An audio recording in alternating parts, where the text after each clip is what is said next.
vous êtes, semble-t-il, membre et porte-parole du Parti des indigènes de la République. C'est ça. Un nom bien étrange pour une république aussi honorable.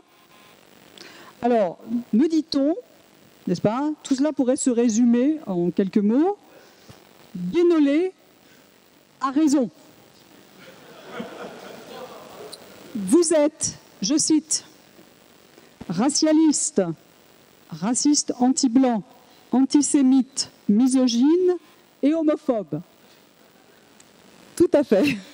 Voilà des... Alors, je ne sais si ce sont des quartiers de noblesse, je doute quand même. J'en suis pas peu fière.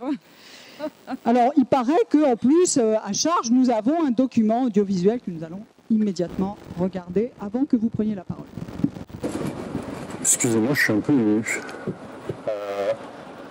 Je pense que ce qui a changé, c'est qu'il y a une partie de l'antiracisme, et ça me fait beaucoup de peine de dire ça, qui est devenue raciste. Je parle de vous, là, Madame Boutelja.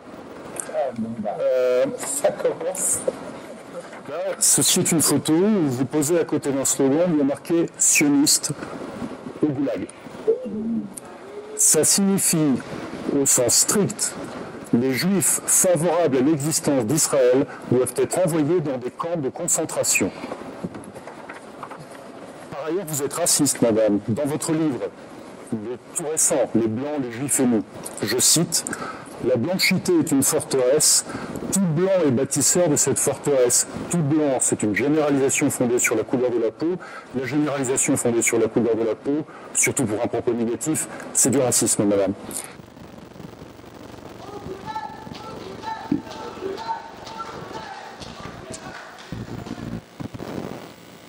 Eh bien, qu'avez-vous à dire? Je suis accablée.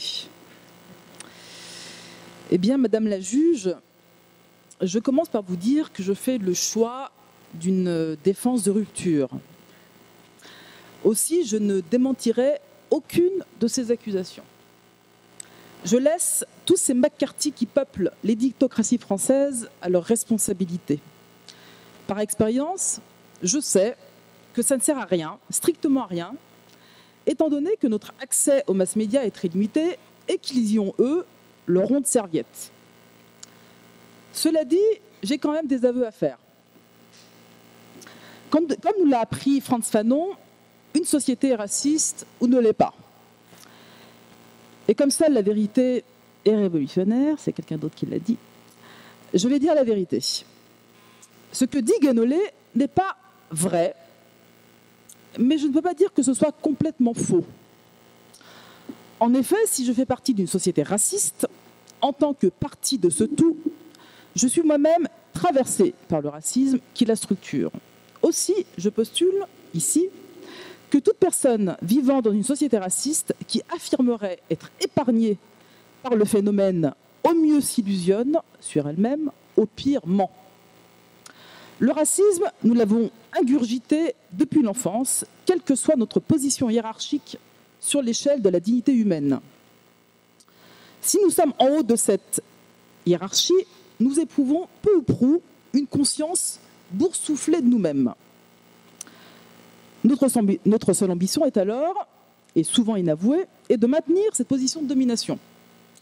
Si nous sommes de ceux qui subissons le racisme, alors nous éprouvons irrémédiablement, peu ou prou, la haine de nous-mêmes. Les groupes subalternes, n'aspirant qu'à une chose, se laver de l'indignité dans laquelle ils sont pour se hisser dans l'échelle de la hiérarchie, quitte parfois à piétiner ceux qui sont en dessous. Par exemple, très récemment, à la grande rencontre des musulmans du Bourget, le titre d'un débat à propos des réfugiés était « Faut-il accueillir toute la misère du monde ?» C'est une question qui avait été posée il y a au moins 20 ans par Michel Rocard, PS, et que Le Pen peut parfaitement endosser. Aujourd'hui, certains d'entre nous la posent. Je trouve que la question est indécente, surtout lorsque nous sommes nous-mêmes issus de l'histoire de l'exil, avec toutes les douleurs qu'elle charrie, et surtout parce que nous ne sommes pas innocents en tant que citoyens européens des guerres que la France mène en notre nom, il faut le dire, dans notre intérêt. C'est à ce titre que je vous invite à penser les mots de James Baldwin, qui, observant avec tristesse les effets destructeurs du racisme sur les Noirs, s'était interrogé sur leur destin avec cette question: qu'adviendra-t-il de la beauté des Noirs? La lucidité est sûrement la blessure la plus proche du soleil, et la lucidité de Baldwin est une lucidité qui consume.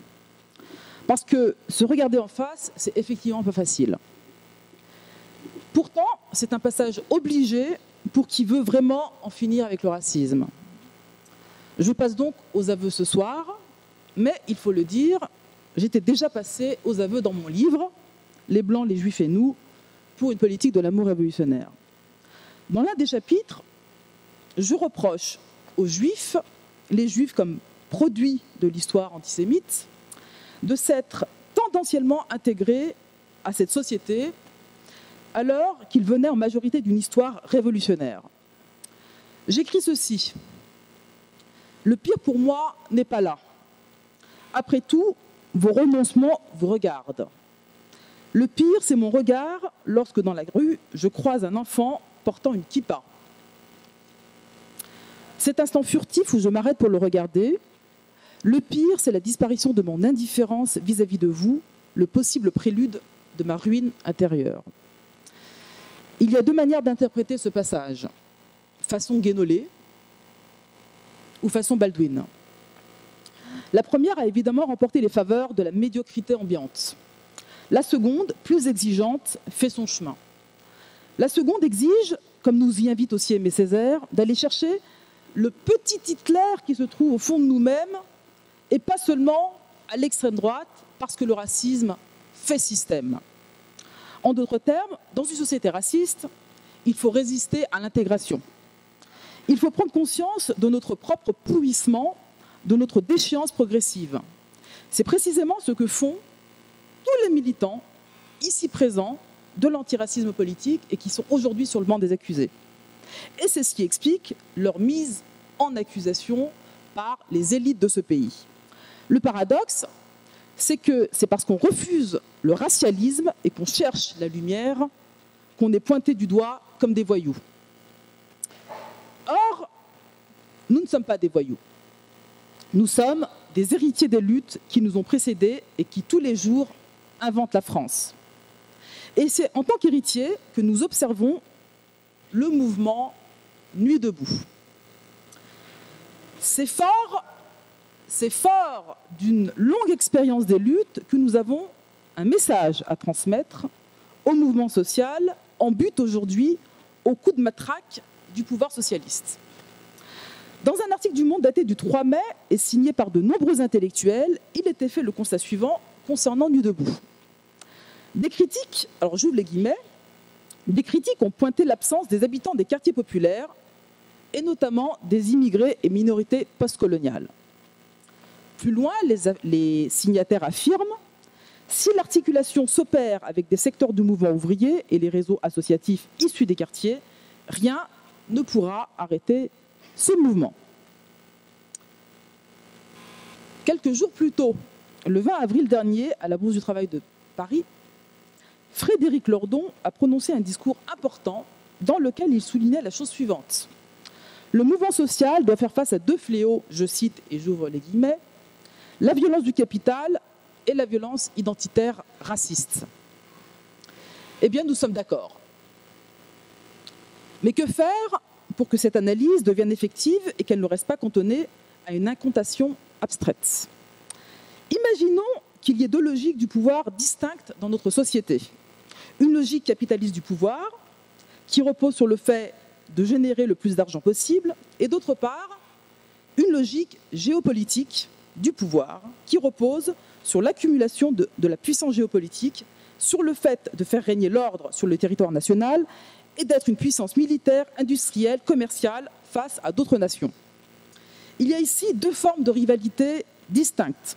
Les rivalités économiques strictes, la concurrence entre entreprises privées, et les rivalités politico-militaro-diplomatiques, c'est-à-dire la rivalité entre nations.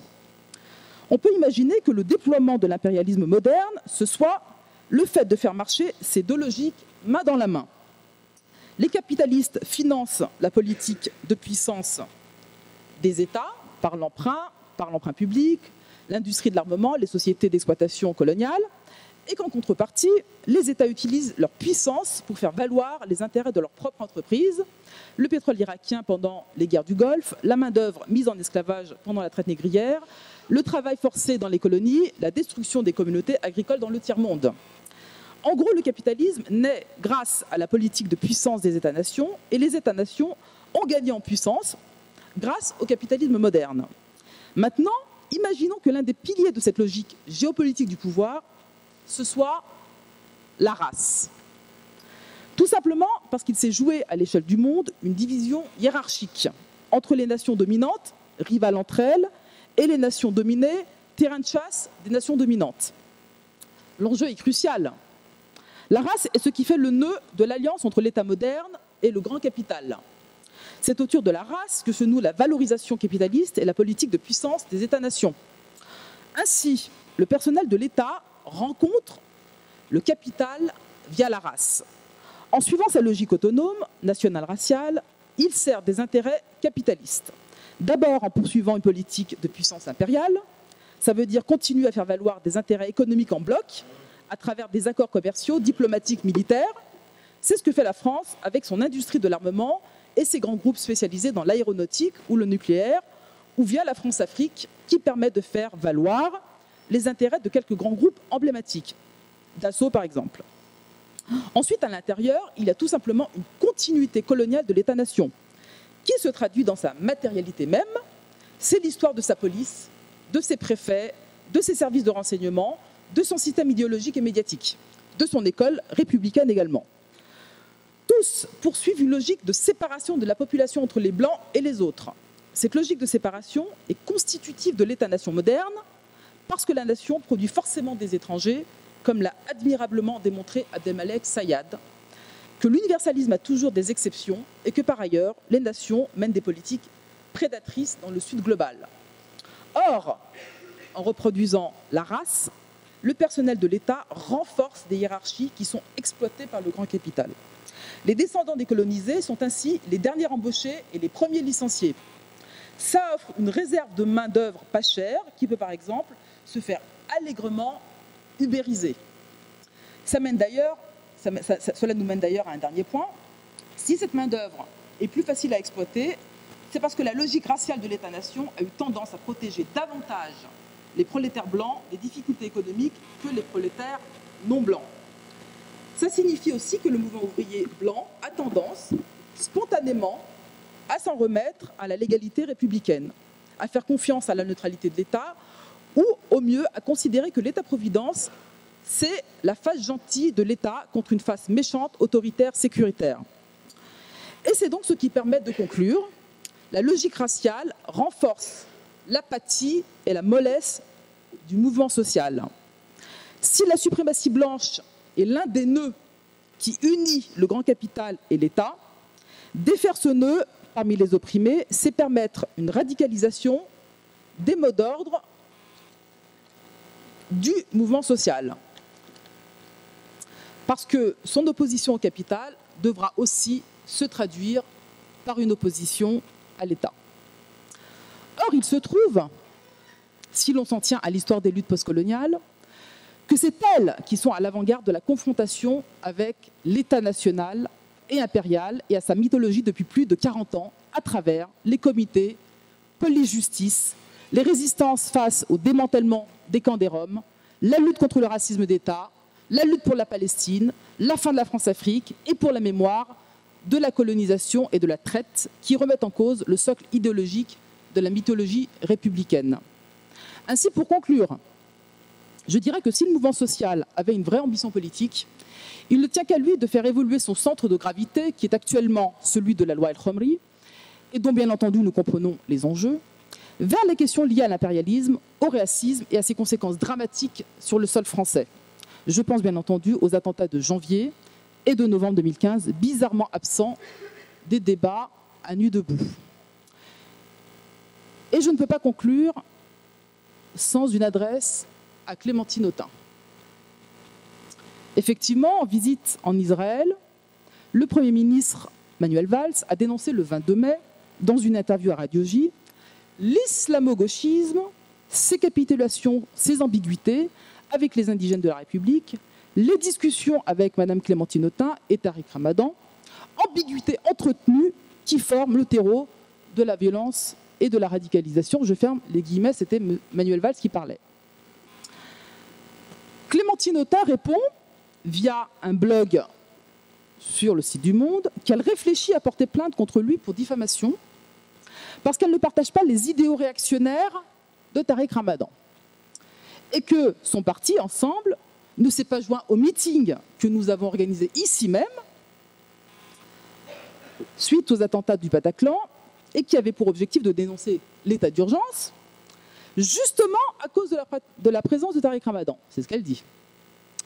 Je voudrais rappeler ici qu'il y a 11 ans, la même Clémentine Autain avait retiré sa signature de l'appel des indigènes de la République. Pourquoi je vous le donne en mille? Parce qu'à côté de plusieurs milliers de signataires, il y avait celle de Tariq Ramadan, du diabolique Tariq Ramadan. Alors je voudrais simplement dire à Clémentine Autain que si elle partage les convictions de Frédéric Lordon sur le capital et le racisme, qu'elle ferait mieux de se défaire au plus vite de l'étreinte mortelle de Manuel Valls et de sortir de son piège par le haut. Et je vais lui apprendre également que Tariq Ramadan, quelles que soient les critiques qu'elle ou que nous puissions lui faire, fait partie de l'antiracisme politique pour son combat contre l'islamophobie et pour la Palestine. Aussi, je ne peux que lui rappeler une règle d'or en politique. Il faut savoir identifier l'ennemi principal. Et à l'évidence, Clémentine Autain a du mal à le reconnaître, puisque l'anticapitaliste qu'elle est met à équidistance l'un des plus puissants représentants de l'État bourgeois, et je reprends la terminologie de l'extrême gauche, avec un intellectuel musulman auquel s'identifie une grande partie des classes populaires non blanches qui, à ma connaissance, n'est pas membre du 440. Si Tariq Ramadan fait perdre à Clémentine Autain sa grammaire politique, soit Tariq Ramadan est un diable, soit Clémentine Autain est objectivement complice de la politique de l'État, et qu'en cela, elle renforce ce que je disais plus haut, la mollesse et l'apathie du mouvement social. Tout cela pour dire qu'au moment où l'on voit au loin, mais pas si loin, poindre le spectre du fascisme, nous sommes à la disposition de Clémentine Autain pour l'aider à reconnaître ses ennemis de classe. Quant à nous, nous serons toujours vigilants pour savoir reconnaître nos ennemis de race, qui par la magie de la politique et, si j'ose dire, de l'amour révolutionnaire, peuvent se déracialiser quand ils luttent à nos côtés pour devenir des frères et des sœurs en humanité. C'est là ma ligne de défense, Madame la Présidente.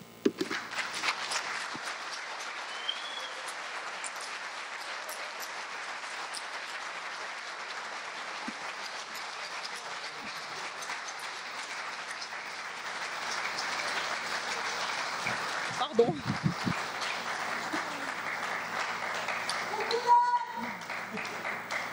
Je ne crois pas vous avoir autorisé à retourner à votre place. Certes. Ça n'est pas parce que vous avez une ligne de défense sinueuse, pour le moins, que vous devez vous autoriser à disposer ainsi.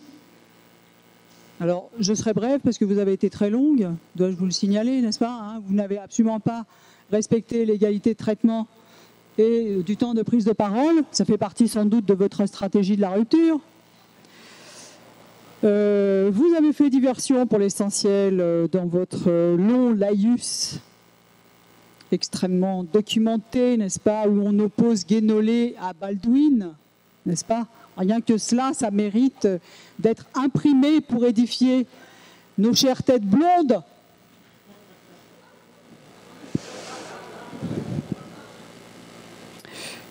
Je me dirais qu'un mot, vous avez tenté une manœuvre dilatoire pour retourner l'auditoire en votre faveur. Ceci est un chef d'inculpation supplémentaire contre vous. Et donc, il en sera fait état au moment où il faudra décider de votre sort. Vous pouvez disposer.